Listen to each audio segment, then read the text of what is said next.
Good afternoon, everyone. I can see the numbers ticking up, so we'll give people a moment to shuffle into the room, as it were, and then we'll get up and underway.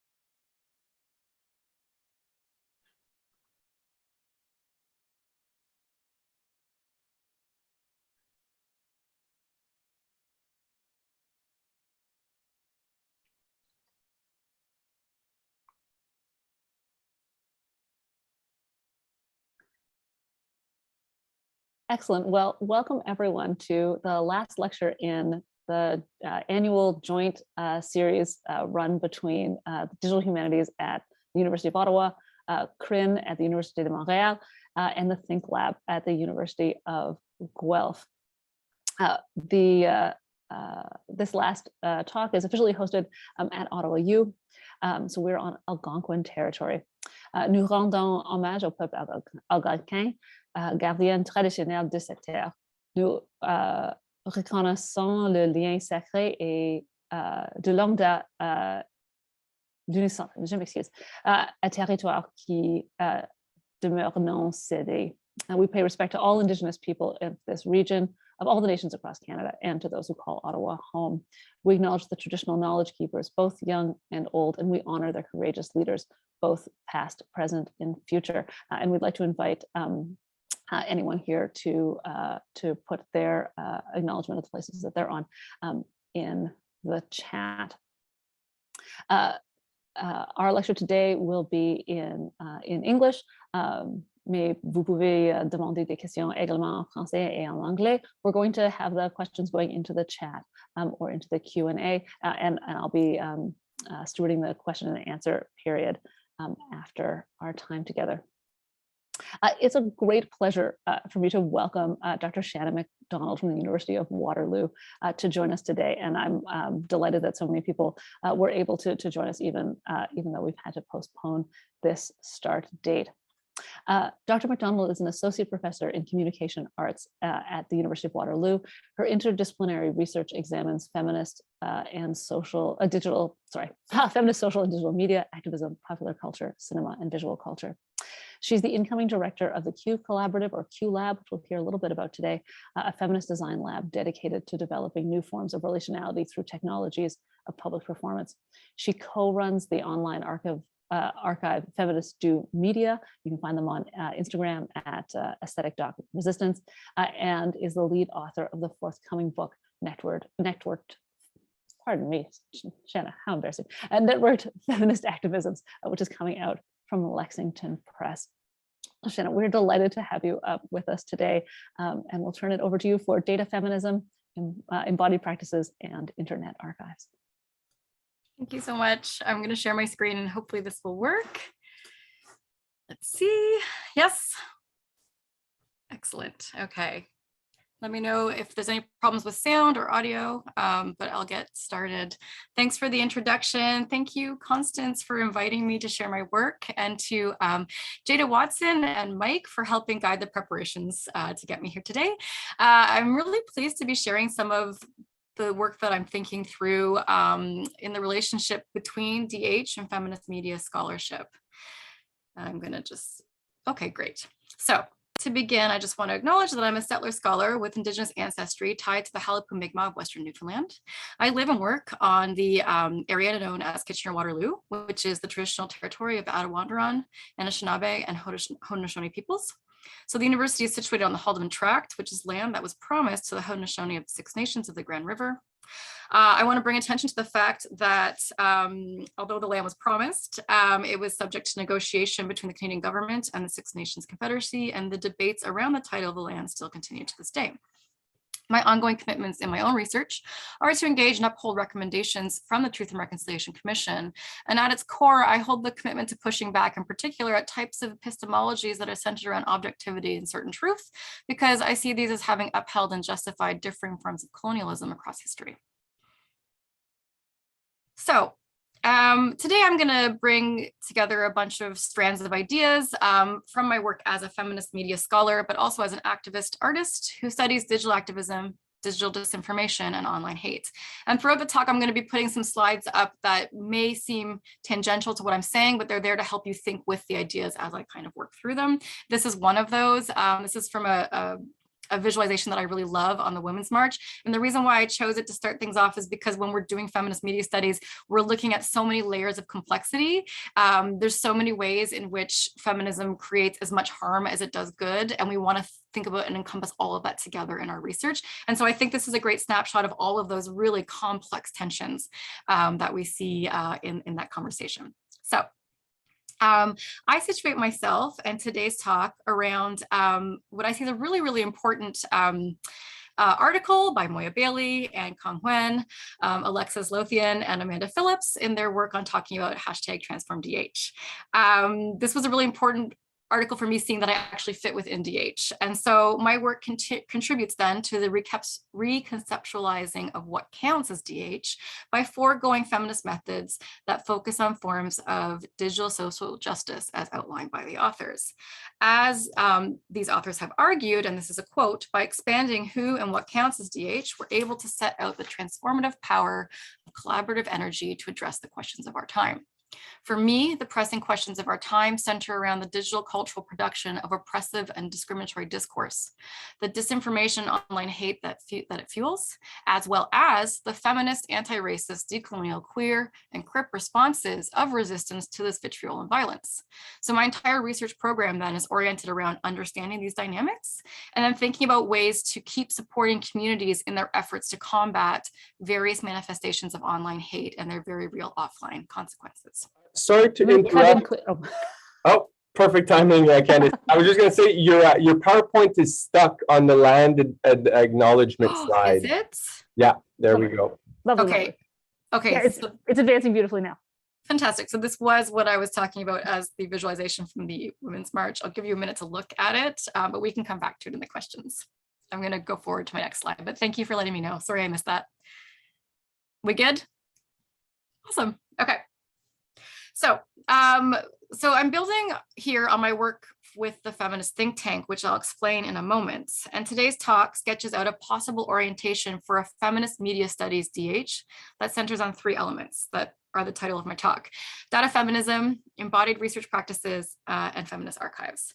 So this orientation can be applied beyond the feminist media studies purview, but I'm keeping in mind this as an intentional response to Rupika Rassam's argument that, in quotes, digital humanities as a field can only be inclusive and its diversity can only thrive in an environment that centers local specificity, end quote. So what I offer today is one particular example of a local assemblage that stems from the feminist dictum, the personal is political.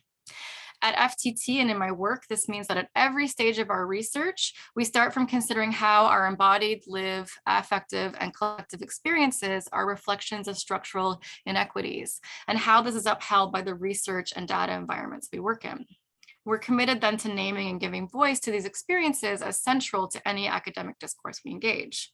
And I'm going to discuss these orientations via 3 examples of practice-based research projects that I'm currently working on.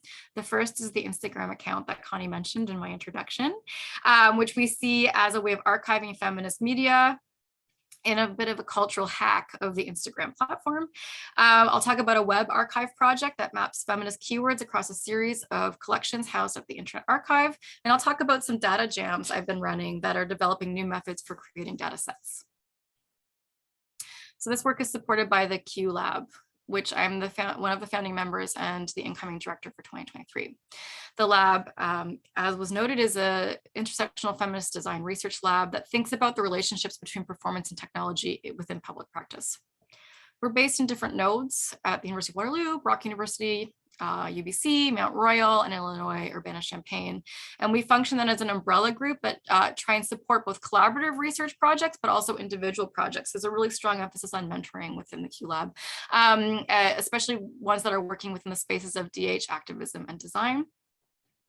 Under this umbrella of the Q Lab, I co-run the feminist think tank with Dr. Brianna Weens. And I need to say that in this talk, I'm going to slip between I and we so much. And that's because Dr. Wiens is a really core collaborator. We exist in a mind meld, and all of our work is done kind of in tandem, and we sort of uphold this as a feminist ethos. And so I really want to recognize her within what I'm talking about today as my great co-conspirator. So in the feminist think tank, we seek to develop humanity-centered methods to analyze digital practices, texts, and phenomenon. Our focus is on facilitating practices, preservation, and public-facing dialogues on digital activism. And we work from a research creation perspective.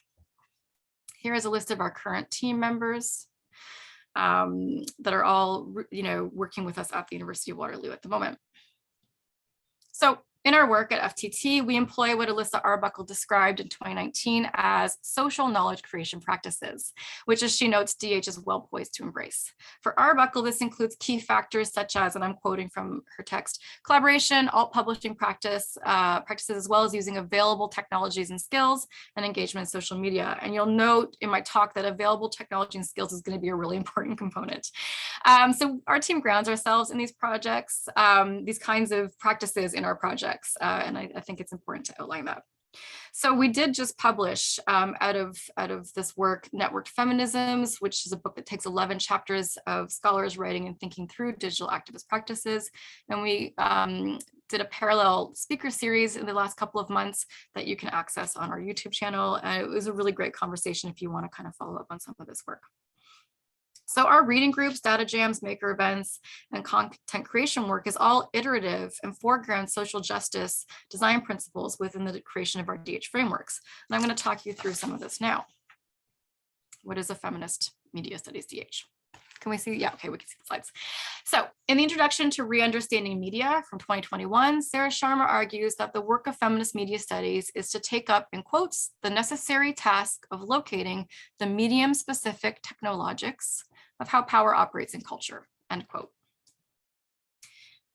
In Feminist Think Tank, we follow 3 points that Sharma outlines in the introduction to that book, and these are direct quotes of the points from her book.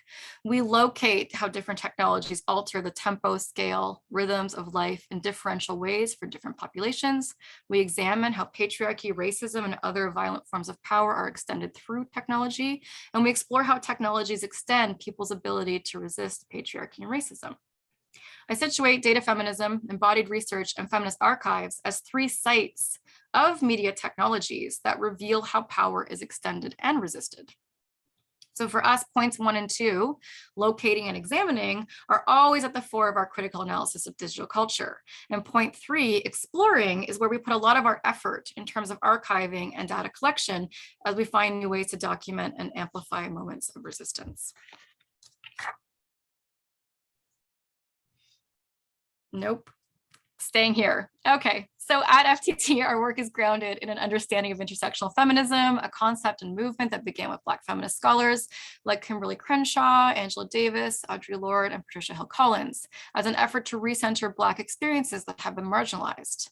Within our research and our daily lives, we consider this and extend also an intersectional framework that thinks about how, and this is a quote from Patricia Hill Collins, race, class, gender, sexuality, ethnicity, nation, ability, and age impact each other and the world around us.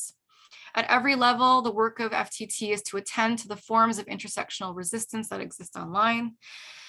We feel that this resistance doesn't always make it to the top of the algorithmic hierarchy because of the known algorithmic bias of platforms. So this comes out in our work via our citation practices, our attempts at amplification and archiving what is not prioritized all the time, and resisting neoliberal forms of content circulation within kind of these mediatized platforms. So before I get more specifically into this, I want to take a step back and give you a bit of background on how I got here. So my pathway into my current research began with my doctoral studies on feminist media artists who were working with both film and performance between 1960s and 1980s, and comparing that with artists that were doing similar work within the 90s and the early 2000s. A lot of people don't know that I'm actually a trained film scholar, unless I'm also president of the Film Studies Association right now, so you might know that. But if you don't, Surprise is I'm a film scholar. So this informed my first SSHRC-funded project at Waterloo, where I examined how the personal is political and how that's been used in North American feminist media art in these two distinct moments of the second wave and what I would call the fourth wave of feminism. And I was trying to see connections between the different practices. And there's a reason why I was doing this. What I think is significant about this comparison is how it reveals many important strategies from the 1960s and 70s, but not only overlap with contemporary feminism, but I think contemporary feminism can benefit from thinking about and with and through. So, if we think about the really important work by performance artists like Yoko Ono, Adrian Piper, where we were thinking about the ways in which we could put bodies into spaces to force encounters with audiences that made people think about power dynamics, visibility, vulnerability, and kind of intervention. I think that those things we want to bring forward into the present, into our conversations right now. One example of this is Suzanne Lacey and Leslie Lebowitz's 1977 performance Protest in Mourning and Rage, where performers covered themselves in Black fabric and held funeral rites for women murdered by a serial killer in Los Angeles at that time. They staged these protests very specifically on the steps of City Hall, ensuring that their use of space would be easily televised by local cable news. So there was a very strategic kind of media platform consideration that would maximize their public platform to ensure that their message was heard. And what's really interesting about this performance, and here's another still from it, is that it actually enacted or prompted policy change so that sexual assault helplines were then put into the yellow pages. And so there was this kind of way in which art and aesthetics were producing protest that was being seen and shifting into policy spaces. And I think that's really kind of significant. So I think about these things and how we can then take up feminism now from our street protests all the way into our online spaces. And, when I was doing this work, I was looking at this kind of in the 2017, 2018 area. I was, captured by thinking about how this looked a lot like feminists' use of the figure of the Handmaid's Tale, places like the Women's March in Washington in 2017, 2018, protests against Planned Parenthood restrictions, and Brett Kavanaugh's confirmation hearing. And so, I think that what's interesting from a feminist media perspective that takes intersectionality seriously is that these are not perfect protest spaces. These are fraught spaces where there is as much harm done as there is, possibility. And so we have to take seriously the loaded context within any image, but we also have to take them up as a part of the history of this current moment. So I think these are just examples of the kinds of dialogues that I'm trying to produce between various eras and moments and thinking about history. So,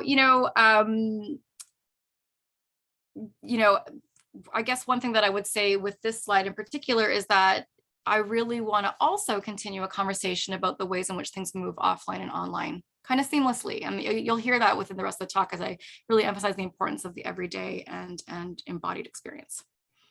So our focus then has been on how the personal experience has been employed as a visual strategy within second wave feminism and how this echoes forms of aesthetic resistance in the present. Developing this project during the rise of the fourth wave of feminism really did inspire me to want to connect with feminists about these older media tactics. And what I realized is that a website wasn't going to make this happen. I wasn't going to get the engagement I wanted, which is why I started an Instagram account, which I'll talk about in a second. But first, I want to note how that work led to my current SSHRC project, which looks to map the affective trajectories of digital feminist activism in the last decade. What this work values is the largely ephemeral, personal, intimate digital practices of feminist social media users. And it's concerned with developing methods that can engage with what cannot be captured by large-scale computer-generated web archives. This current project then engages with a close textual reading of the media, the affective states, and the communities that produce the cultural history of feminist digital media practices now. And so this work has informed a couple of recent publications, one on self-care on Instagram and the whiteness of self-care on Instagram, one on politically inspired witch memes, one on the pharmacon of Me Too, and a new one that's coming out on the anti-capitalist bent of a lot of feminist memes during COVID and how I think that's a very particular genre of interest right now. now. This work is also the basis of a book project I'm co-writing with Dr. Wiens titled Utopic Refusals, the Aesthetic Resistance of Feminist Media. So these projects are informed by the three orienting principles of this talk: data feminism, embodied research, and feminist archives. And I want to say that within those, you're going to hear or see these substrands around the idea of small data, what it means to do digital cultural hacks, why it's important to have this as collaborative and creative as the founding part of our method, that emphasizes both the everyday and ways in which we can materialize the digital to kind of slow down and take the texture of what's happening seriously as researchers. So in their 2020 book, Catherine D'Ignazio and Lauren Klein define data feminism as, in quotes, a way of thinking about data, both their uses and their limits, that is informed by direct experience, by a commitment to action, and by intersectional feminist thought, end quote. This intersectional lens taken by the authors prompts the argument from them that, in quotes, power is not distributed equally in the world, and therefore in a world in which data is power, a feminist perspective can help researchers understand how this can be challenged and changed. I read this book for the first time about 2 months into the pandemic, and it was really important for me on a lot of levels, but one is that it gave a voice and a language to my frustrations and my fraught relationship with data. And it gave me permission to go in the directions I wanted to as a feminist scholar. And so it's a really important touchstone for my work.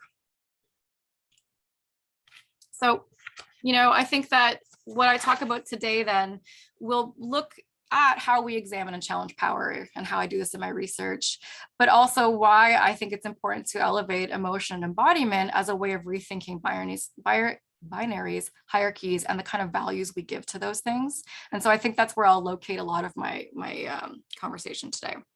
Within a data feminist approach, then, I locate the reliance on big data in digital research as a particular area of power that has been absolutely addressed within feminist DH, but I think needs to continue to be addressed. As Shauna Ross argues, and this is a quote, "Big data is itself gendered, both in terms of the constellation of theories and concepts that underpin its authority, and in terms of the day-to-day realities in which it is collected, analyzed, and used for an ever-increasing variety of purposes," end quote. Ross advocates for DH to employ feminist and intersectional approaches to mitigate, in quotes, the imperialist and I would add masculinist knowledge structures of big data. So this brings me to another really important text in my thinking right now, which is Uncertain Archives, Critical Keywords for Big Data, which supports in its introduction this call by Ross and adds into that a need for arts-based research methodologies as a counterpoint. And what this counterpoint offers then, in quotes, is an embodied, imaginative, and speculative approach to the challenge that big data archives pose, end quote. So I'm greatly inspired by these calls for an imaginative and embodied feminist method that offer an alternative to big data. And this has informed a lot of the research design of the projects I'm working on right now. So for instance, this year, we started doing a series of data jams to explore low-tech collaborative ways into collecting and analyzing digital feminist content.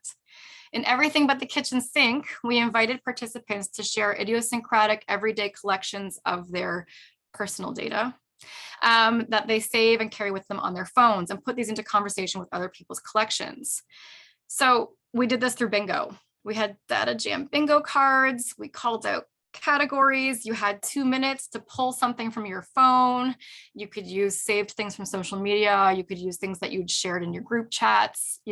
Everything was on the table. And then we put them into some Google Drives. And after bingo was done and someone had won, we started coding and working through things together and had a really great conversation around this. And here are some of the memes that came out of that first data jam. I'll leave you to look at them while I'm talking. So these collecting methods then were interested in born digital artifacts that we treat as media events for so many different reasons. And we're using the term media events from Carrie Rentschler's work. And for Rentschler, these media events reveal new ways of collectively and communicatively doing feminism. And that's really important for us. So feminist memes, hashtags, and videos that we collect here, situating them as these media events, acknowledges that they are archivable and analyzable objects and highlights their value as sites of analysis.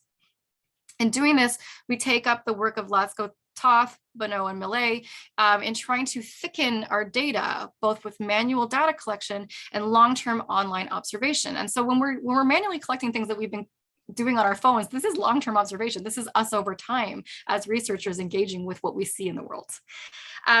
So I think that this then allows us, oh, no, I'll stay on this slide. This then allows us as researchers to think about how data come together, what they afford us as researchers, and how it can speak to each other, and how we collect them, I think, determines how they speak to each other. And I think that's important.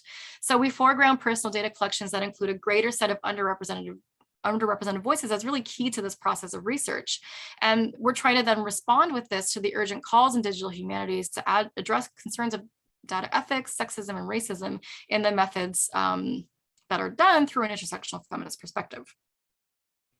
Another jam held in February of this year was scheduled as a pre-event for a talk delivered at the University of Waterloo by Wendy Chun on her work on discriminating data as part of the Critical Tech Talk series hosted by the Critical Media Lab, run by Marcelo Gorman. We gathered arts and engineering students together and asked them to contemplate this quote, to think about what their roles as performers in the drama of big data is, and to sort of see if they could have a conversation about what it means to enact agency in that space and not accept themselves within the terms that it asks them to. And so we prompted them to talk about this and then make memes. I'm also a meme scholar, if you didn't know, so I think a lot about memes.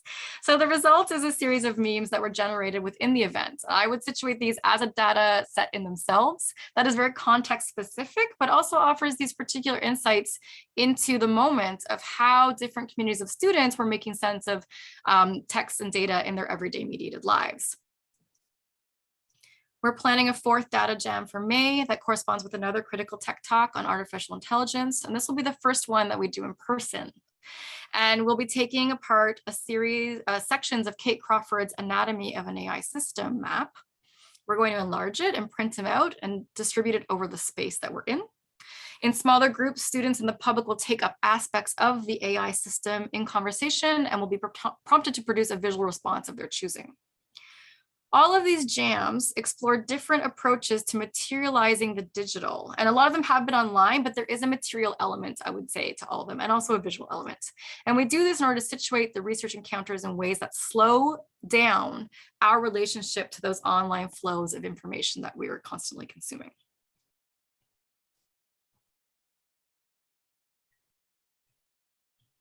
So this idea of materializing the digital is something that I've written about in a co-authored piece with the Q Collaborative in Digital Studies, Le Champ Numérique from 2012.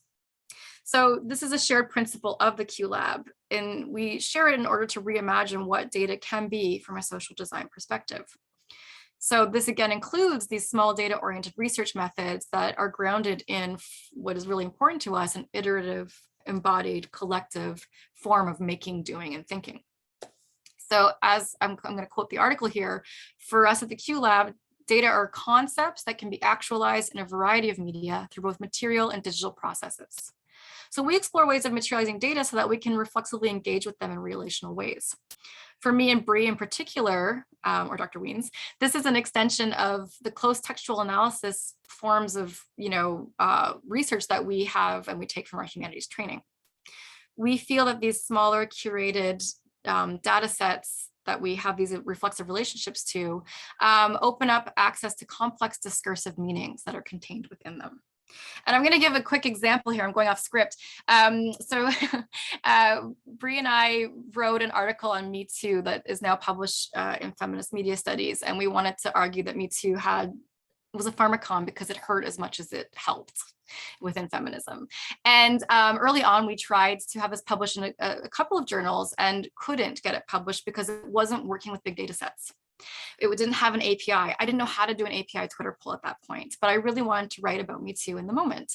And what we were trying to do in that piece was say, okay, let's do this kind of media discursive analysis of what are the tweets that in the first 5 days of Me Too got picked up by a bunch of different media sites and kind of purposed in a lot of different ways, because those are going to show a snapshot of what was on people's minds at that moment. And so it's this kind of like looking at that texture within that historical moment that can't be captured within an API pull, but offer something really different. And so that was one of our first kind of moments of tension where we were trying this smaller, curated, close thing, and we're hitting walls. And so that's like what started this conversation on the road that it's now on. And so I think it's a really good example to help keep in our minds. So I would say, switching a little bit back to my work in a more creative and practice-based way, this all speaks then to how important for me it is to consider the everyday of data. And this is really tied into my thinking about archives, which I'm going to sort of talk about in the last bit of the talk. So this comes out of my early training as a filmmaker and installation artist. I clearly wear many hats. I am interdisciplinary and multimodal. And what this means is that I'm actually quite a misfit. I've always been a misfit in many spaces, and that's really formed my identity and my thinking. I am an installation artist. And in 2009, when I was a grad student, I worked on a project called the Leona Drive Project, where 20 artists took over an abandoned cul-de-sac of houses and turned them into an art space for the course of 2 weeks. This happened in the North Toronto neighborhood of Willowdale, and it was a way of thinking through gentrification. In that process, I was in the space with a bunch of my colleagues who were also grad students, and we were sitting in the space thinking about what we wanted the shape of the project to look like. And one of my peers came out of one of the basements and said, "Oh, I just found all this junk that we're gonna have to throw out." And the word junk kind of popped up in my mind because I just made an art piece in Trinity Bellwoods a couple of months earlier called Collect My Junk, where I collected junk and repurposed it into sculpture to tell the hidden narratives of Trinity Bellwoods Park. So I'm like, okay, wait, show me the junk. And so in that moment, what I discovered was what he was calling junk was actually a bunch of boxes of a woman's lived life, her history of her life. And I said, no, please don't throw this out. So me and my collaborator at the time, Angela Josie, made an installation, and you can see two of the stills of that installation in the bottom of the slide, where we developed a method in that moment of thinking through collection that included dwelling with the collection, dwelling with whatever the thing was that you're collecting, but also from that point, reflexively situating yourself within that collection. And then in order to critically kind of frame that reflexivity, remediating whatever is in that collection in order to index the role that you had within that interaction. And so what that meant for us was we were very uncomfortable having all of this ephemera of someone's life and not knowing where they were, who they were. There was no consent. There was, we had no way of finding if they were alive or not. We tried, and there's a story about that. You can ask me in the Q&A period. But what we did then was, this was our interpretation of Ruth's life as it meant to us. And so there was this nostalgic haunting for us. She would have been the age of our grandmothers. We were thinking through what it meant to dwell domestically in a war bride home in that period. And so it's our interpretation of that. And that set a catalyst off for me of this kind of method that I've actually applied to all kinds of collections, both artistic and otherwise. So what this set the early ground for then was this idea that data can be anything and anywhere, but sometimes are privileged over others, and that there's always a less valued set of data that is often made invisible or erased. So these hidden narratives and histories within any data space or archive are often hidden to the detriment of women, queer, and racialized communities and their histories. And so these early projects set out this commitment for me to amplify what was made invisible or erased by dominant discourses and technologies. In my work with Feminist Think Tank, this is something we take seriously in our research designs. That's why we include these small data approaches to feminist archives to help us get at the effective, embodied, and everyday, the undervalued practices that they can document and enable. So aesthetic resistance on Instagram is a direct response to this commitment.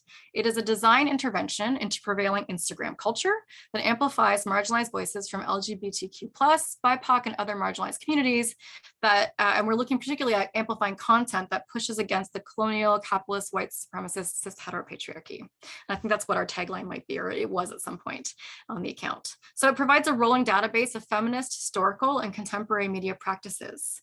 And it does center on work that advances the personal as political and aesthetic form.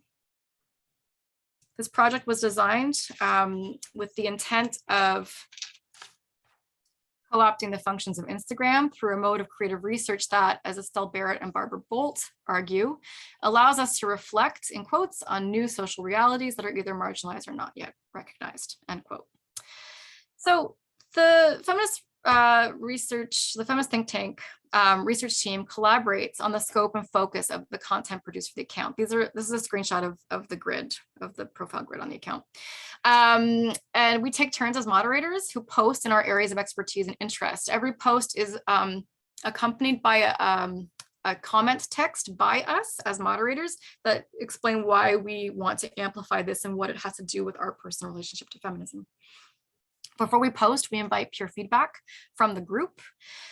Pre-COVID, we would meet every 2 weeks to discuss the direction of the account and future themes. We hit a really intense wall within COVID, and so the account isn't exactly what it was pre-COVID, but we're going to meet in the fall and start to think about where it's going to go in the future. And I'm okay with the way it ebbs and flows because it's showing an archive not only of feminist work, but of feminist thought processes and research processes in real time.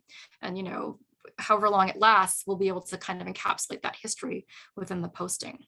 So this, the collaborative dimension of the project sets out a really useful research model where there's a joint responsibility for content creation that requires us to reflect on our own positionalities, while also thinking about those in relationships to both the others in the research group that are vetting and helping us work through the ideas, but also our audiences.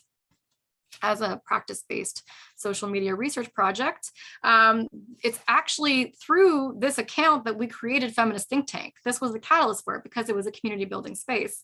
And so, you know, I think that the group dynamics that the research team developed early on allowed us to find support and to be supportive for others. And this is important, I think, both in the face of dominant forms of social media that are tied to large corporate models of content production, but also, you know, research mandates in the same, like that are a similar vibe of like, you know, constant output. This is a supportive space for that. And so these are small scale, low stakes projects that we kind of see as a form of culture jamming or countercultural practice.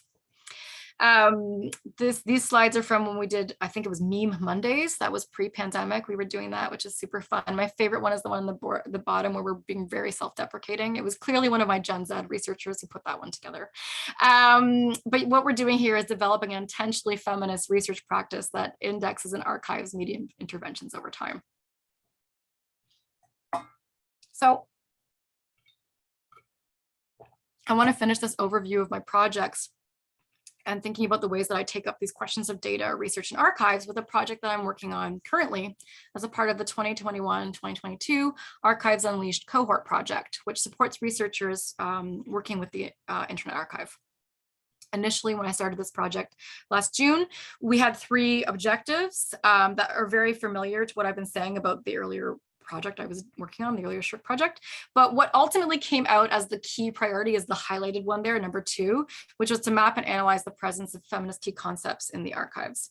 And this priority happened because we were talking last summer about how certain terms within feminism have meant different things over time, and they mean different things to different people within the group. And we are an intergenerational group. And so we were like, okay, let's see where these terms are getting taken up in the archives. Let's just like, you know, play there. So this is the list of archive collections that we're working with.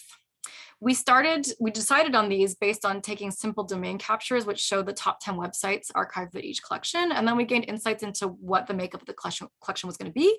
And then we started kind of dealing with their text files from that point. This seems very straightforward if you're in DH, but for us, this was new. This was very new. And it took us a long time to figure out how to work with the archives. The team leads were very patient with us. And it required that we finally agreed to learn some code, which was terrifying, but liberating. So I want to really give a shout out to Ian Milligan and Nick Rouet for actually like walking me through coding. I now know 2 codes and it's great. So because of this constraint within the research team, none of us could code. None of us knew how to be with the archives. We started to really keep pushing between what we could do, what we wanted to do, and what we knew to do, which was to have these more hands-on embodied relationships to things. And so that I want to talk a little bit about that here. So these were the key terms we started with. But as we got to know the collections better, and how to actually do web archive text analysis, we expanded the set to this. This was the list of key terms we ended up with. And what we did for each of our collections was keyword counts of where they appeared in the collections, but then we did searches on how many times two words appeared together. So how often would labor and resistance overlap in a collection? And that was something that we started to play with to see if there was anything that we could get insight-wise from this. Our next step with this then is to explore these intersections of different terms and capture where they kind of overlap the most. And so we're playing at the moment with stacked graphs and just sitting with this. And again, because we're a collaborative research group, it's about sitting with it together and thinking through what insights this leads to. You know, I want to do cross comparisons across the sites. So, you know, if we think about the Timmerman Wagner Feminism and Women's Movement one versus the Sally Bingham Center for Women and Culture, there are different keywords opening up into these spaces. And so I'm really curious about what that's going to tell me when we start to have this conversation, but that's for another talk. But what I do want to talk about today then is this particular collection, which seems important. It's the Schlesinger Me Too collection from Harvard, and it's really great because it's going to help talk about some of the themes or get at some of the themes I've been discussing, but it's a contemporary collection developed in real time starting in 2018. So in the next slides, I want to show you that we were actually surprised to see how the keywords came about in the collection. In the top 12 out of 20, the top 3 were media, culture, and community. And so we were happy to see community in there, but really surprised that number 1 was media and culture was number 2. And you can see that, you know, in this graph as well. So with words that appeared more than 5,000 times, the pool shrinks to 7, with media most prevalent and then culture and community behind it. Community here being, you know, reduced by almost half in terms of frequency. So notable here is that in the top 7, feminism is not in the list. So as feminist researchers, this was very interesting to us. What this suggests to us is that the collection has captured conversations about Me Too online, which comment more on the hashtag and its virality than with, you know, what the hashtag is actually about overall. And so to determine if this is actually true, we ran a new set of terms tied to the movement. And we thought that these would be very specific. And we're like, well, maybe these are going to pop up in a different way. But even here, the 7 terms that, you know, media, culture, community, et cetera, actually outpace mostly the frequency of these more specific terms. So, and this is another way of looking at the disparity. And then when you look at this, you know, I think this helps. So I think what I'm trying to say here is that much of the discourse captured in the collection, and I would say this is probably representative of the conversation online, is that it is indeed about exploring the digital hashtag phenomenon. And it's not really thinking about gender-based violence. And so, I mean, this is a concern for me in the sense that institutional archives like this are going to tell the history in the future of what Me Too was. And I'm, you know, really wanting to push back, not on this archive, but on how we rely on archives within feminist histories, because often they are sanitized and they are depoliticized and they can be white-centric, cis heteronormative. They have these versions of feminism that are dominant, that we don't want to necessarily be the thing that stands over time. We want something more complex.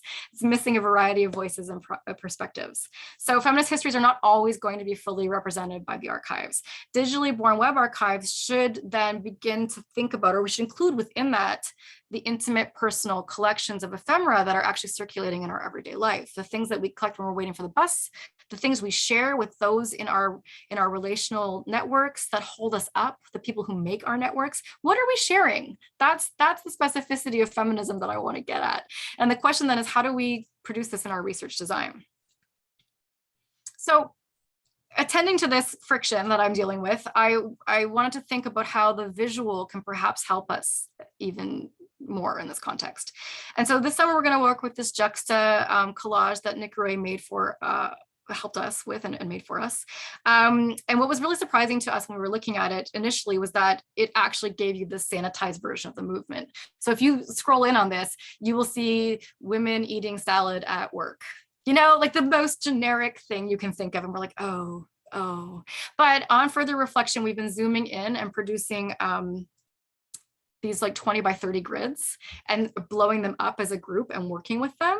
And we are finding that there is some interesting kind of threads being pulled out, but it's going to take some time. But this is where we want to spend our time, is in those kind of complexities. And so, you know, we're hopeful about what we're going to find there. Yeah, so I'll leave that for questions going forward. But reflecting on the limitations that we've found in our relationship to this particular archive so far, I want to talk briefly about a concept from feminist performance studies scholar Dinah Taylor, and this is her concept of the repertoire. I'm also a performance studies scholar. It's just going to keep coming out. Okay, so for Taylor, the repertoire stands in contrast to official archives, which can act as institutional sites of oppression for those bodies most marginalized and erased by official discourse. And she's speaking in the context of protest movements in Latin America in her book. That's the specific example she uses. So the repertoire then includes historical memories that are inscribed in the body. It's a site of knowledge that lets us see more closely how communicative texts and acts, in her words, function as vital acts of transfer, transmitting social knowledge, memory, and a sense of identity. In the context of feminist internet archives, it's important that we consider the forms of embodied knowledge that are not contained by larger institutional collections and big data sets. How then can we build repertoires which capture the affective practices and processes that feminist internet users embody in their everyday acts of solidarity and resistance? This refocusing reads digital feminist activism as an affectively oriented performance of collective resistance that is deeply tied to personal performances of, in Taylor's words, civic disobedience, resistance, citizenship, gender, ethnicity, and sexual identity. End quote. Taking seriously Taylor's insistence then that we, in quotes, keep re-examining the relationship between embodied performance and the production of knowledge, I would argue feminist internet repertoires can offer rich sites of analysis that get to those complexities of the digital moment in ways that official histories cannot. So I don't know if, is the slide advancing? No, go back, try again. Yes, do you see feminist repertoire collection? Okay, great. So these are some screenshots from a personal research archive that we have developed at FTT as embedded social media users over the last 5 years. And it shows a very different picture than what we were seeing in some of the archives we were working with. This collection is composed of about 1,000 screenshots from social media platforms. And so I'm going to situate it as an internet repertoire rather than an archive, because of both how it's collected, what is in it, and what we can and cannot do with it. I can't do cross comparisons with my text files. It's something very different, and there's a misconnect there. I'm thinking a lot about that. This collection is, I think, really significant in the sense that it's a performance of our identities as social media researchers and users and activists and colleagues and friends. It shows our commitments and our community and how we built that community through the gathering and sharing of these texts. The repertoire then in this context takes up the call of data feminism via embodied practices, which reconsider what can exist within the project of archiving feminist histories. So I want to conclude, this seems like a detour, but it's not, by thinking about a set of texts that informed my path into feminist media DH practices. This is a winding path through some very well-known theories and tropes, but I hope it's going to illuminate the interrelatedness of what counts as data research and archives, and prompt you and the audience to reflect on what informs your understanding of these things. What are the texts? What is the pathway that got you here? So these are two texts that figured prominently in my early research as models of feminist resistance, as being something that is done within, through, and despite the discursive spaces that were not meant for the authors of these texts. In A Room of One's Own, Woolf's assertion that a woman needs 500 pounds a year and a room of her own is as much a critique of women's exclusion, women's political economic realities, as it is a critique of women's exclusion from cultural production and discursive space. What always strikes me about the text is how Woolf offers a material critique of exclusion through an experimental aesthetic that captures the realism of the everyday in poetic terms, and poetic here meaning world making. Woolf's observations on the gendered condition of her environment are revealed through the practicalities of her everyday life. In doing this, Woolf employs what Teresa de Lauretis calls a strategy of discourse that allows the speaker to be with and for herself. Woolf's weaving together of stream of conscious thought, personal observations, descriptions of daily life become a vital feminist repertoire, a framework for knowing and doing. The approach I outlined today then wants to consider the material realities that I'm kind of trying to gesture towards as they intersect with technological realities and what happens when these come together. It recognizes that personal and private spaces are as much knowledge or sites of knowledge as public ones, and centers the aesthetic as vital to the study of the representation of cultural discourses of the digital. Studies of feminist digital media require a similar conceptual dissolving of boundaries between the aesthetic and everyday life, activism, scholarship, and public discourse that I would say are illustrated in Wolf's work. As Hester Bayer writes on the concept of aesthetic resistance, and this is a quote from Bayer, the aesthetic dimension is especially crucial to the way contemporary feminist protest cultures navigate the fraught relation of the universal and the particular. And she wants us to pay attention then to the relation of the aesthetic and the political and how crucial this will be for the ongoing definition of feminist media studies. And she wrote this piece in the journal Feminist Media Studies in 2021. Contemporary feminist political movements and their aesthetics really importantly employ embodiment within their cross-platform multimedia contexts, and they do so to productively enable spaces for discourse that value community building, intersubjective exchange, and calls to witness. And what we're calling to witness then is what has been made invisible by the capitalization of platform cultures. In Alice Doesn't, Feminism, Semiotics, and Cinema, which is probably the most important book from my dissertation studies, Teresa de Lauretis uses the Alice Doesn't protest poster in her preface and in subsequent chapters, the figure of Alice in Wonderland, to illustrate, in her words, the unqualified opposition of feminism to existing social relations and cultural values, end quote. She commends the fictional character of Alice on her ability to play within the logic of language in her journey through the looking glass as she confronts her position within a broader structure.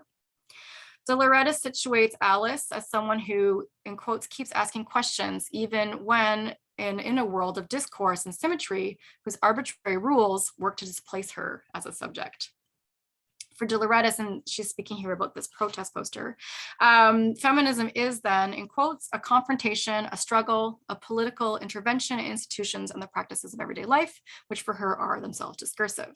These again then are figures of refusal that are located in the particular in the quotidian. And I also love this poster because this protest happened on my birthday 3 years before I was born.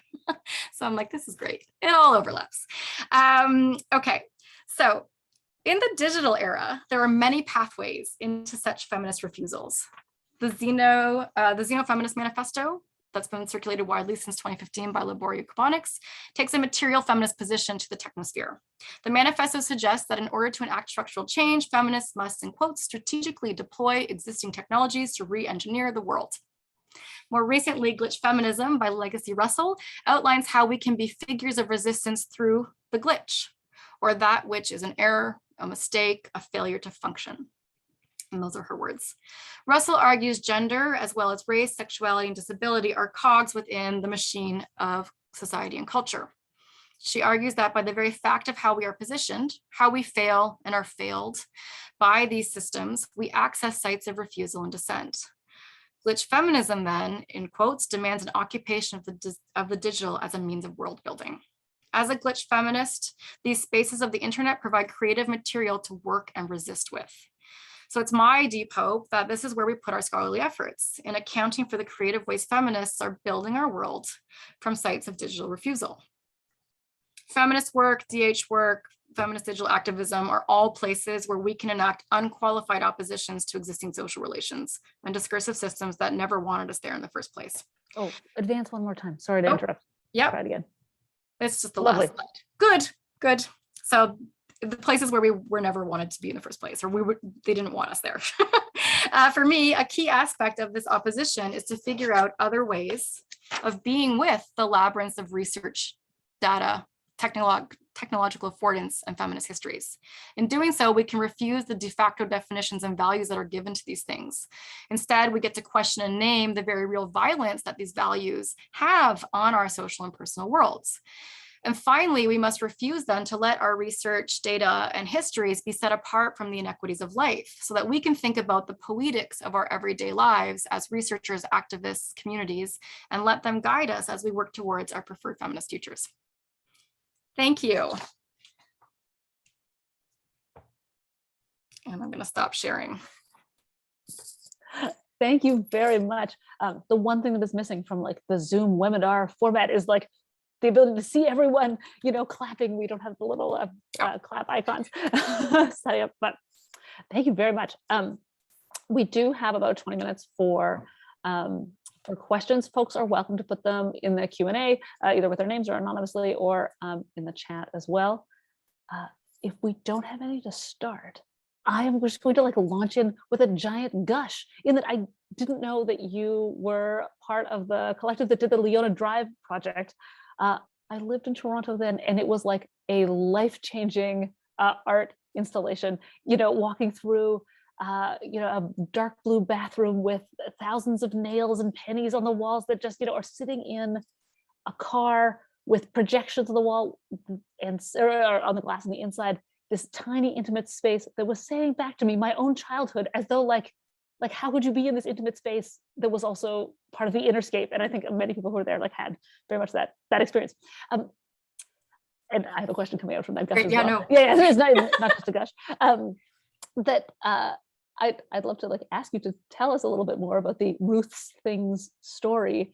But also like in light of this question of like what it is that the culture wants us to forget, what it is the culture wants us to remember. I think like there's often this like sense too as we're building internet, sort of things, how should we draw those lines between like people's, again, like the right to be forgotten, but then also like the culture is going to encourage us to forget certain people, and like maybe it is our job not to do that, to refuse to do that. So I was wondering if you'd speak to some of that there, and then maybe some of that embodied experience with someone's physical archive. Yeah, well, let me start with the first part, go back to the art, the kind of foundations of Dear Ruth after that. I think, okay, I don't know, I'm not sure I'm gonna be able to answer this well, but what I'm thinking about is, okay, so for me, the thing about building these digital archives is like, I don't know if you've had this experience or if anybody here has, where you wanna like, have a talk or you're teaching and you're like, there was this meme and it was so important to this moment to make this point, and then you can't find it. It's just gone. Like it's gone. You can't, like, even from day to day, you can't find it. The internet is not what it was 2 days ago. And so I'm like, oh, but because I study memes, I'm like, memes are really, really important to like mapping cultural discourse, and then it's gone. And the networks of communities that existed in that moment are gone. And I'm like, I'm very afraid of the ephemera. This might make me sound old and I don't know, but anyways, I'm afraid of that ephemeral like loss. So, that is why I'm putting so much emphasis on this. I'm going to go back to the Dear Ruth, and then you might want to push the question further for me so I can answer what you actually asked. But it is all grounded in my experience with Dear Ruth. And I think that, within that tension where my colleague was sort of like, this doesn't matter. And I was like, this does matter. There was other parts in the exhibit where people were mapping how the streets got named. And that counted as official archival discourse. And I was like, yes, and there's this other thing going on. And if we truly sit with and take time to kind of feel on a personal level, the textures of history that are contained within any collection, so many insights, so many questions come about. That's where I discovered my work as a research creation scholar. It was only being with and kind of creatively mediating that work that I could ask the questions I wanted to ask, that I got to the kind of next line of thinking or research project I wanted to go to. Now, in particular with that piece, Angela and I sat in that kitchen for months with the things. We brought it back to our art studio. We sat with the things in our art studio, and we just kept being like, "Ooh, there's ethics here. This is a problem." And we just kept like working through our feelings about that. And so because we were filmmakers, we just filmed everything and thought about what it means to blow things up and to mediatize them that distort the lens, that show this as a nostalgic thing, that like playing with those ideas. And so, we inhabited the kitchen of the space. We remade some of her recipes that we saw little pencil marks that were like, good. And so we reperformed those and then reprojected those into the kitchen space. And there's so much to come out of that, but what was really meaningful for us is on the opening night, because it was publicized in like the Globe and Mail and stuff like that. On the opening night, her niece showed up, and we just like hadn't been able to find anything about her. This was like, I don't know, we weren't very good with the internet, but we couldn't find any information. And her niece came and was like, I'm so glad, because we didn't, also the point here with remediation is we didn't destroy anything. We rephotographed it all. We kept it all intact. And so she's like, I have no idea why this is still here. It shouldn't be here. Like, my brother failed to take it out of the basement. Oh my gosh, I'm so happy to have it. Like, it was just like this moment. I was like, oh, great. We get to like reconnect you with this stuff. This is really good. But also she got to tell us stories about her aunts, and we got to learn about her. And it was like this, like, again, Lena Drive was really interesting because it produced community. There was community building. It was a site to hang out for 2 weeks. Like, people were hanging out and thinking about gentrification. Did it change anything? No, everything got torn down right afterwards, even though I've been sitting vacant for 6 years, and got $1 million townhomes built. Why? Because we sat in the space as artists, right? Like, it was almost like in some ways a failed project for us, because it was about trying to bring awareness to gentrification and kind of speculative development. And then in the end, we sort of catalyzed it. Okay, I'm losing the thread here. Sorry.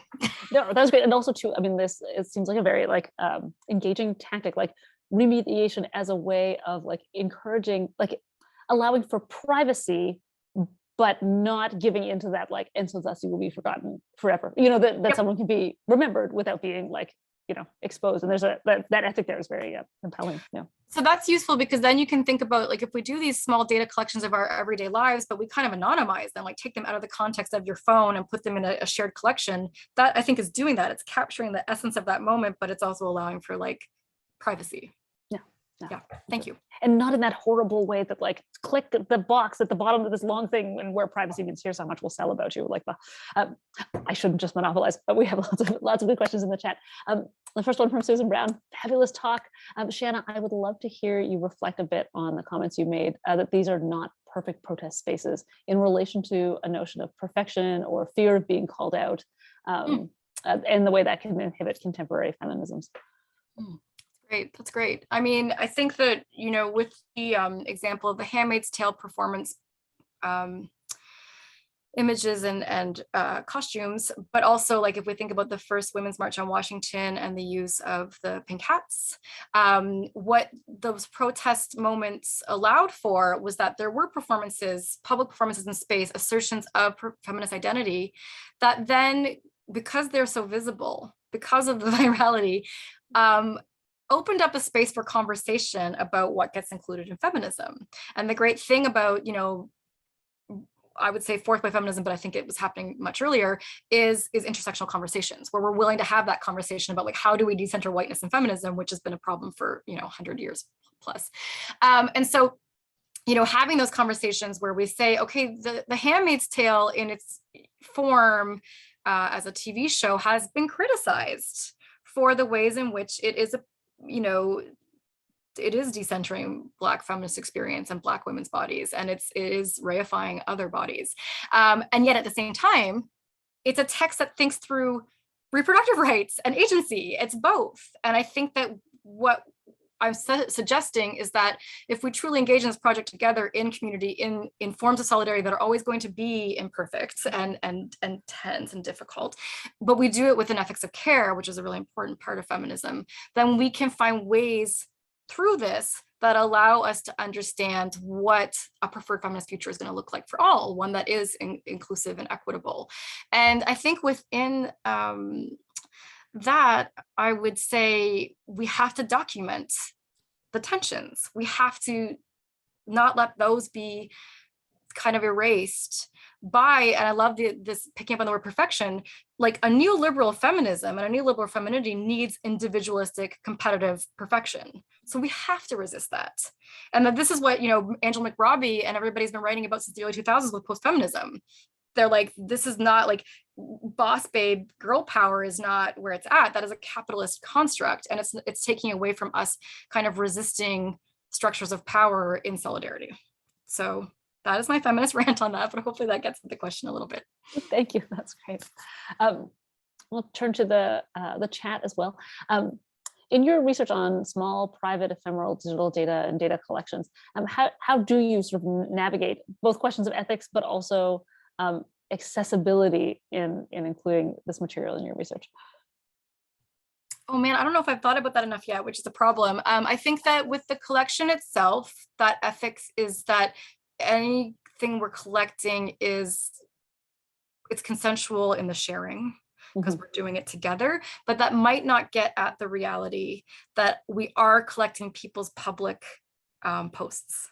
And so this has become a thing that Bree and I thought about quite a bit with our piece on #self-care.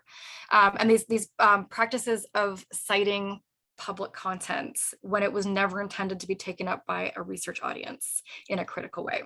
And so we've been thinking a lot through that. So in the #self-care piece, we didn't post the screenshots of content that we were critiquing, we just described it.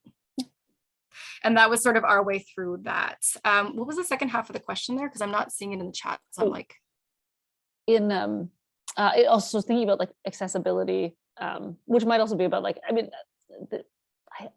I'm going to like lean it from here. I'm going to like take your questions and like run with it. Too, I mean, that like, I mean, I can hear like remediation as an ethical move, but actually also an accessibility move. You know, the screen reader, if we're thinking about accessibility in that way, can handle your description in a way that like just having the image in there like wouldn't. But I also like, thank you for that, because now I'm just going to put that in as like a thing in my mind that I may not have thought about before, but I'm going to think about going forward. So thank you for that. Thank you. We have a question from Amnachima about gender and workplace. Can we ever come out of gender determining our roles in the workplace? Is there a way to establish ourselves as speaking subjects through our digital footprints that maybe gets us outside of gender?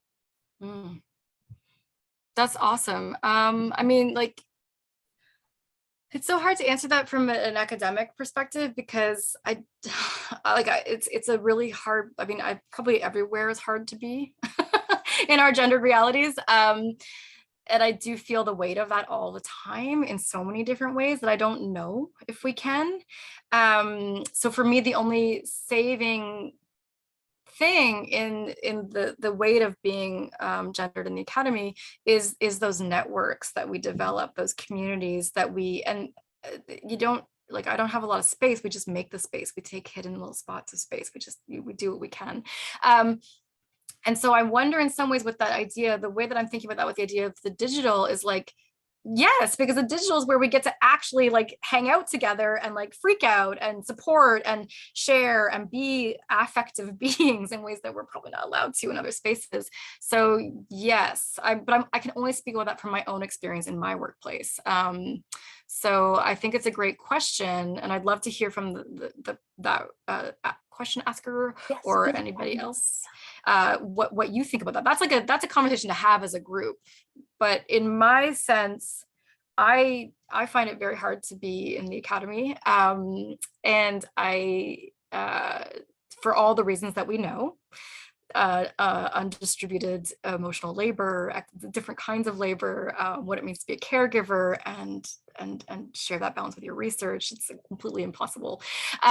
So in that, it is my community spaces, both in person and online, that are the way in which I survive. So I see them as survival spaces or survival tactics.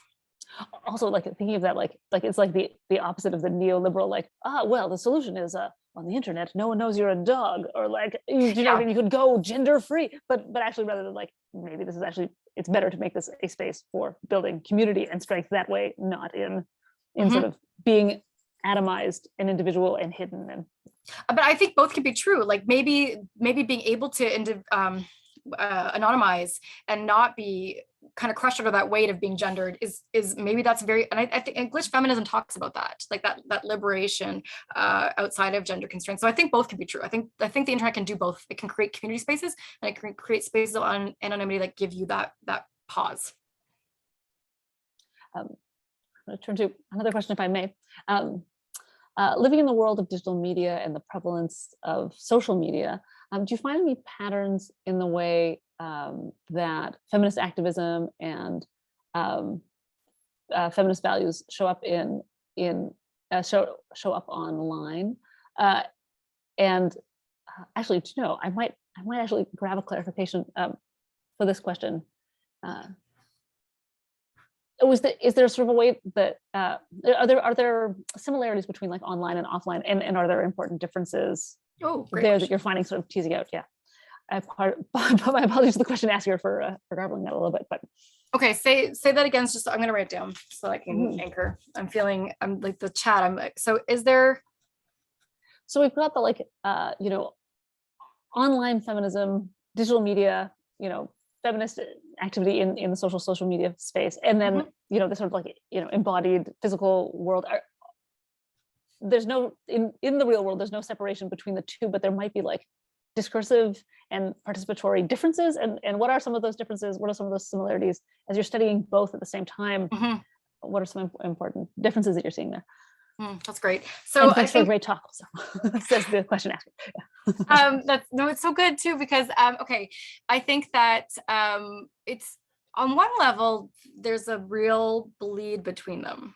Like, we have our phones in our hands all the time. We are tied into our networks all the time.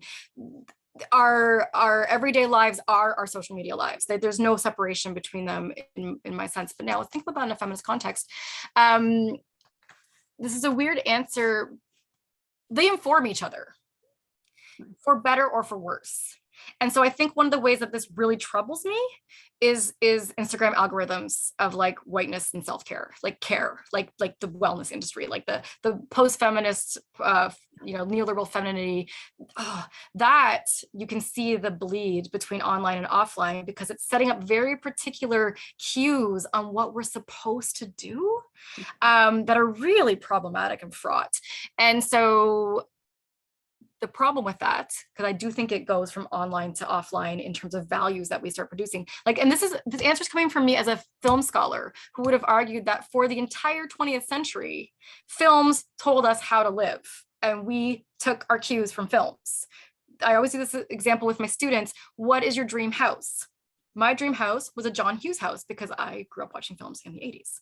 Their house looks like very different. And it's because of the media they're getting that are setting their social cues. So that's a point that I want to make, is that we are building our preferred identities off of what algorithms are telling us is trending, is desirable, is what you're supposed to be. So the problem with that then is that the algorithms will always promote a capitalist vision of ourselves. And even if we are online resisting and culture hacking and being activists, you gotta look. But how is that any different from when we were like zine fair goers in the 90s? I only found my queer feminist communities by going to zine fairs. It wasn't happening in my high school. It wasn't my small town. So I see parallels here where it's like, you gotta look. And I think that the problem with being looped into social media spaces is they remove the perceived option of agency, because we just let the algorithm flow over us. But we need to critically intervene on it and curate for ourselves what we want to see. And if we do that, we're going to find those countercultures. And that's, I think, a tension that we want to think a little bit more about.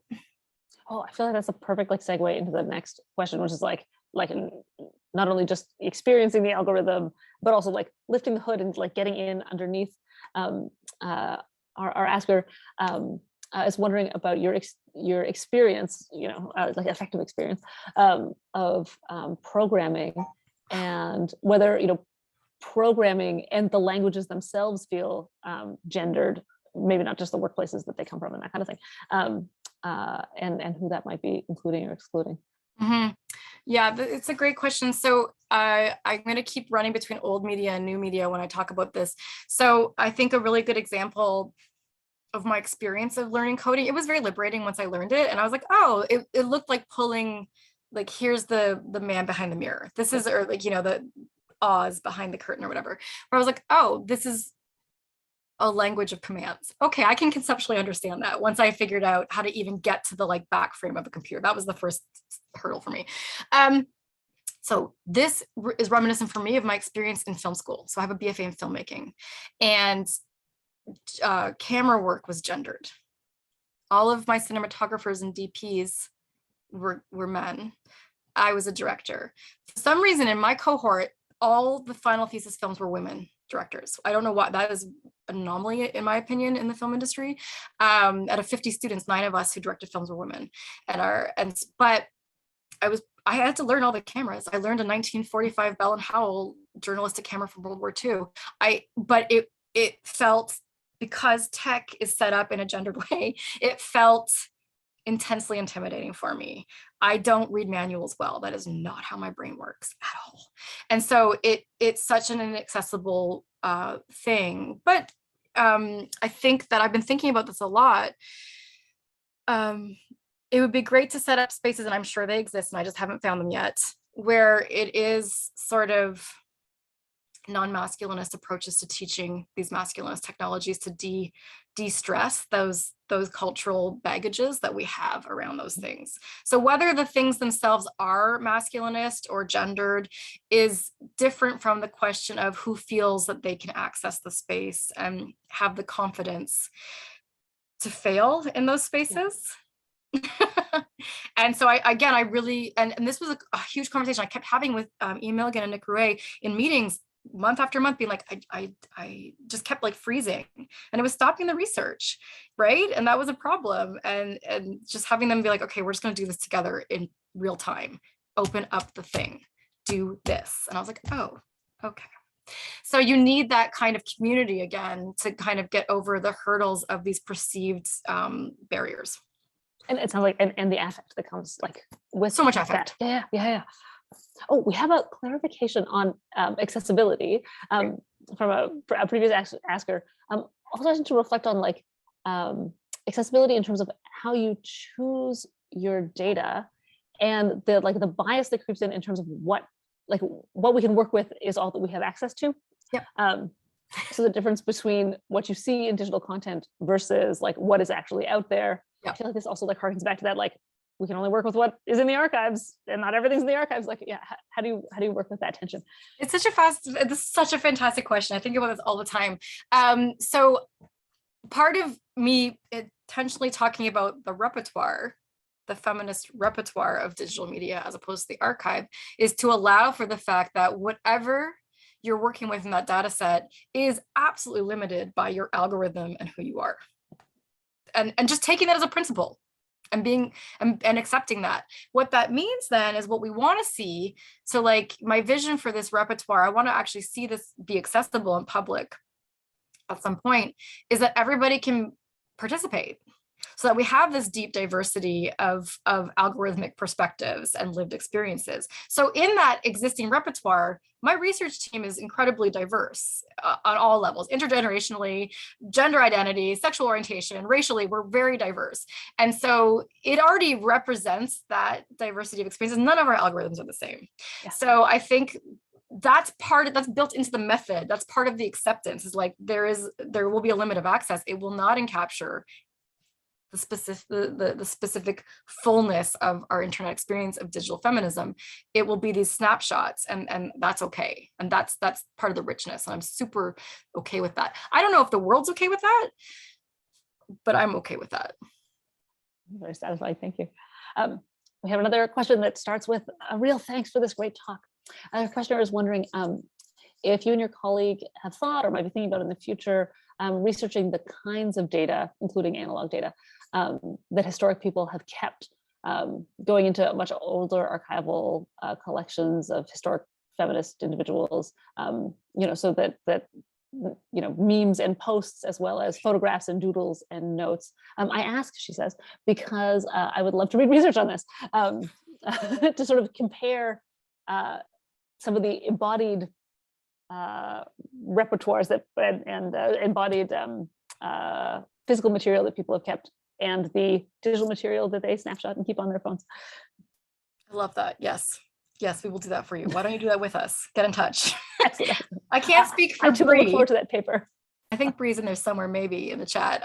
But yeah, no, that's a yes, because and that speaks to that online-offline relationship, because the reality is a lot of activism also takes place in material form, protest signs, craftivism, I love badass cross stitch on Instagram so much, you know, where there's those hoops like not today Satan, or, you know, like, yes, I think that, and not even in that specific kind of collectivist way, but like, yes, it's a great idea. Thank you. And we have it on record, yeah? So I can write this down and we'll remember. Yeah, it's recorded. We will. I love that idea. We'll like retweet when the paper's out, you know. Do you know, I might then permit myself another question, or like an ill-formed one that is also like doubling as like a internet therapy or a quest for internet therapy. Right. I was like delighted to see, interested in, curious about the proliferation of witch memes, and then looking at the feminist think tank site during the talk, you know, and sort of seeing that like, oh, like you're, you know, archiving. We're thinking about it a lot. Yeah. I have, this is the I need therapy part. I am like conflicted about my own response to it, in that there's a part of like this like move to like witchiness that seems slightly linked or about to be co-opted by that sort of like wellness pipeline stuff that then becomes conspiratorial at the worst, and you know, capitalist, like buy a lot of candles, you know, at the best. But then also part of my like concern about my response there is that, am I just like responding in the way I've been trained by masculinist culture to like just like discount things that we're doing, and you know, things that feminine people, you know, sort of said they think of as interesting, you know, sort of like a version of being like chicklet, there can't possibly be anything good in there because women read it, or like whatever it is. And so there's no real question there, except that like I want therapy about my own response. But that I was wondering if you could like speak to like what you think is like underneath that rise of witchy culture, you know, and maybe questions of empowerment, and then also like how we keep that from being sort of just co-opted and turned into a way to like sell people crystals, or you know, do unhealthy things. You know, I can help you with this because I think about this all the time. And actually, Brie and I have a piece. I didn't put the picture. There's a new book. I'm forgetting the name of it. I think it's called. Actually, I cannot remember the name of it. If Brie is still here, please throw that in the chat for a Thank you. Materializing Digital Futures, where we have a chapter on witch memes. We're thinking about witch memes in particular. So it's a new piece out. And if anybody wants a like pre-pub copy, just email us and we'll give it to you. So yeah, the answer is yes to both. I mean, no, I don't think you're doing a masculinist thing. I think you are right in being critical of the way in which witch memes have been around for probably 5 or 6 years. In their initial, they definitely came out really strong around Trump's election, because there's a lot of hexing of Trump. So the witches of Instagram, like, and it truly is witch communities kind of gathering on the internet. And so the internet becomes a great space for that kind of connection. And, you know, if you read any of the kind of more contemporary literature on witch figures, it is about, that's always been a figure of resistance. So why wouldn't it be tied into feminism in an internet moment? Like, it makes a lot of sense how that's happening. At the same time, you know, 5 years in, the internet will co-opt everything. Right. And so it can be both. There is going to be actual feminist resistance being articulated through the figure of the witch. And then there's going to be that absolute wellness to conspiracy pipeline that's oriented around white femininity tied into capitalism and motherhood. Like and we can have a talk about that at any time, because I feel very strongly about that. And so it is being co-opted. And yet it still can be a counterculture. This is always going to be the tension we see. And this is the beautiful thing about digital media, is that tension is always going to be there. And that's fun. I feel like this is just like, I have these, like, you know, these running notes, and that's all the things that we're like, oh, we have to have you come back to talk about, including, you know, capitalism, white motherhood, and the internet. Yeah, just wonderful. It's not like a dialogue thing that just like happens, like a regular roundtable. Yeah, you know, where everybody gets to like hang out and chat, not, you know, just you and me. Yeah. I know actually that you know, there is something too about the like the digital format. Part of me, as you were sort of talking about, like you know, printing out the, you know, giant AI diagram, and I was thinking like, oh, I wonder if this will be online. Like, I would like love to, like, you know, like just like in like some Zoom screen, and I see like, no, this is like very, very much like a return to physical events. And then, like, I can imagine that like printing out a physical thing and like absolutely being there, possibly without like, you know, auditors in some like digital no man's land. Yes. That makes a difference. Yeah. But why couldn't it be the kind of thing that data jams could be like? Because I mean, something that is a vision that Brie and I have in Feminist Think Tank is to create toolkits. Like, why wouldn't you have data jam toolkits where it's like you could take that kit and the set of instructions and do it anywhere, and there could be nodes of kind of gatherings that are, and you can do it at the same time and then share it online with whatever the outcomes of that are, right? These are the ways that we can make that relationship between offline and online really kind of work for us. Yeah. Well, I know that has been a real like boon to us with this series, which started before the pandemic, but with folks doing DH at Université de Montréal as well as at Guelph, and then us here. And I feel like this is one of those things where like, oh, we have built into this now. If you need an audience to test run any node kits for collective online action, would be the ones. I think just with our 5 minutes left, I might then take a moment to wrap and to encourage the folks who've been able to stay through to the end to thank Shannon Mcdonald for such a wonderful talk. Thank you very much for joining us. This was the last of the DH lecture series for this year, but do join us again next year. Perhaps we'll be testing some of these node kits a year from now. Thank you, everyone. Thank you so much. Thanks, everyone. This has been really fun. Thank you. Ciao.